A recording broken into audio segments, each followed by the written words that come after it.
The implementation phase is so important to have success. If we haven't done this with Theoline, we have not had the success that we are having today.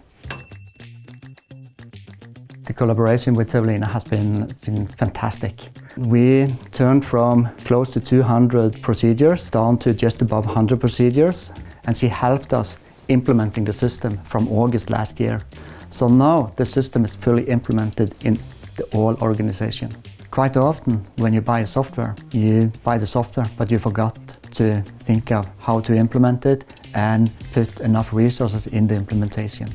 I have a colleague, he says that everybody is a little bit scared going into the meeting room with Theoline. Maybe they don't know exactly what will meet them, but everybody is so happy when they came out because she makes the difficult easy to turn this procedure into a process.